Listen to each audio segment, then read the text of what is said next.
आपका prime time India में मैं हूं शकील बागमारे। आइए देखते हैं प्राइम टाइम में आज क्या है खास।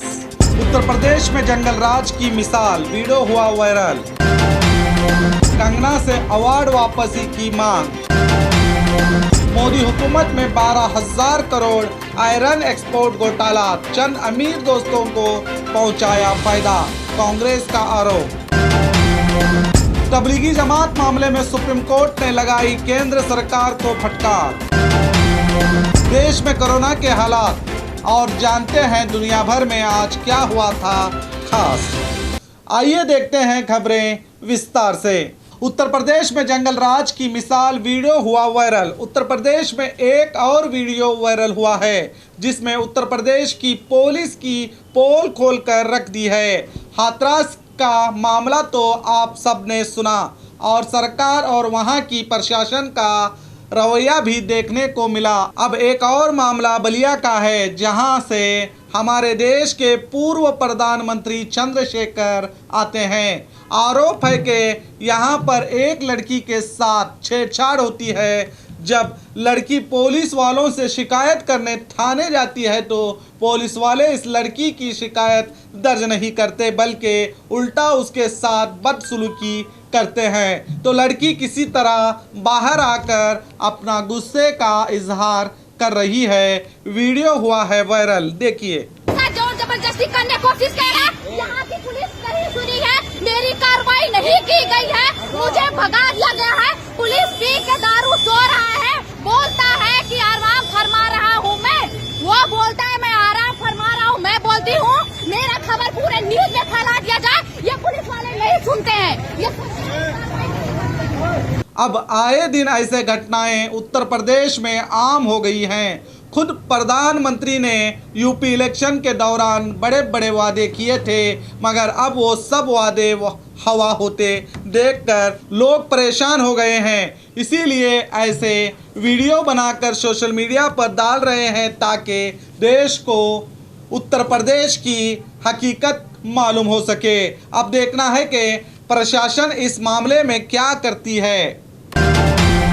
कंगना से अवार्ड वापसी की मांग। कंगना रनावत ने सुशांत सिंह की मौत के बाद अपने एक टीवी इंटरव्यू के दौरान कहा था कि सुशांत की मौत आत्महत्या नहीं बल्कि हत्या है और उन्होंने दावा किया था कि अगर उनकी ये बात झूठ निकलेगी तो वो अपने सारे अवार्ड्स वापस कर देंगे।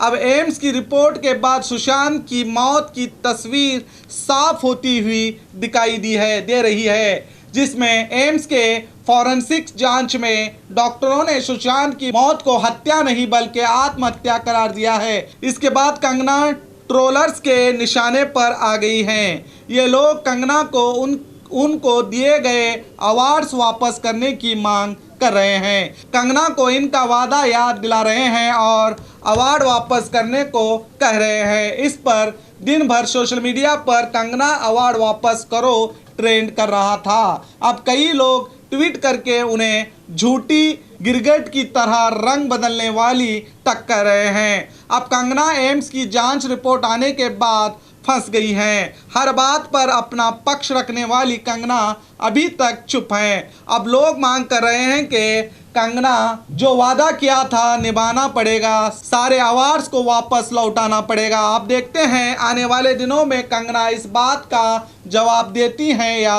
अवार्ड वापस करती हैं या अपने नेताओं की तरह ये एक जुमला था कहकर अपना वादा टाल देती हैं। देखते हैं।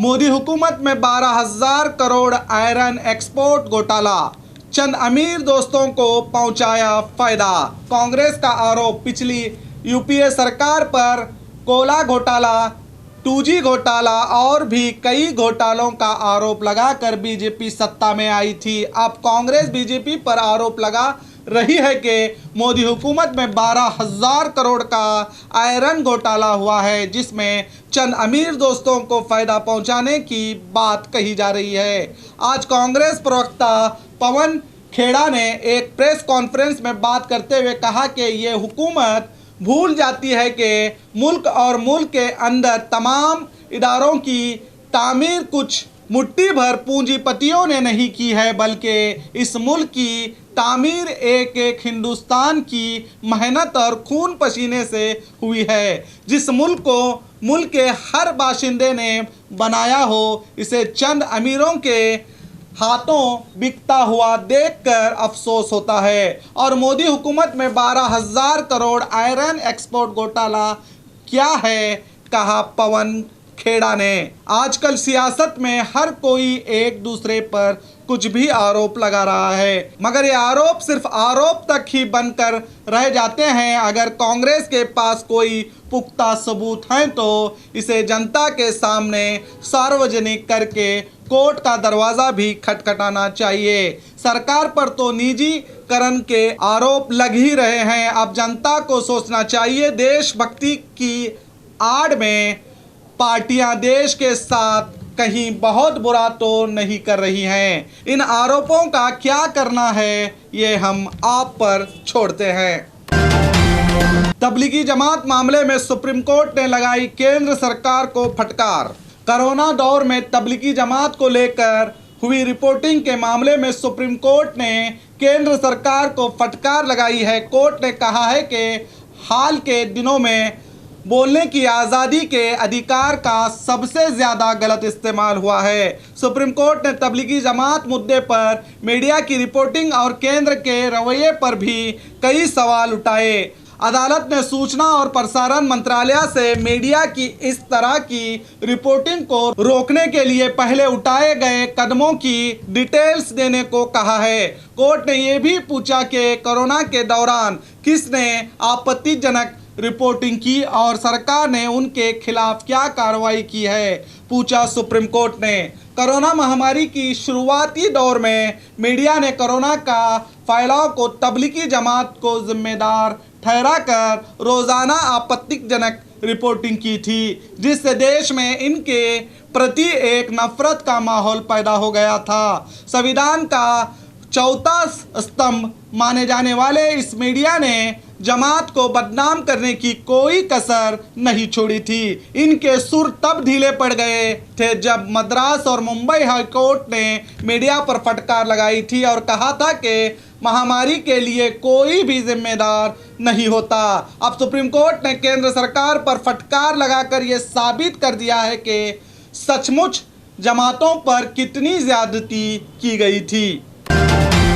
देश में कोरोना के हालात। पिछले 24 घंटे में देश में 78,524 से ज़्यादा मामले सामने आए हैं। अब देश में कोरोना मरीजों की कुल तादाद बढ़कर 68,35,000 के पार हुई है। पिछले 24 घंटे में 971 लोगों की मौत होने से इस बीमारी से मरने वालों की कुल तादाद बढ़कर 1,05,554 हो चुकी है। देश में अब एक्टिव केस की तादाद बढ़कर 9,02,000 के पार हो गई है। वहीं इस वबा से ठीक होने वालों की संख्या बढ़कर 58,27,000 के पार पहुंच गई है। रिकवरी रेट बढ़कर 85% हुआ है, तो वहीं मौतों का आंकड़ा घटकर 1.55% हुआ है। देश में बढ़ते हुए मामलों को देखते हुए कर्नाटक सरकार ने पुलिस और महानगर पालिका के अधिकारी मास्क नहीं पहनने वालों पर अब 250 रुपए का जुर्माना लगा रहे हैं। हम आपसे अपील करते हैं कि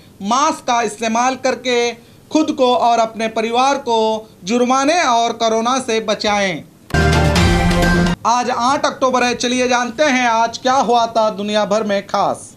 आज ही के दिन 1932 में भारतीय वायुसेना का गठन हुआ था, जिसे हर साल आज के दिन को भारत में वायुसेना के दिवस के तौर पर मनाया जाता है।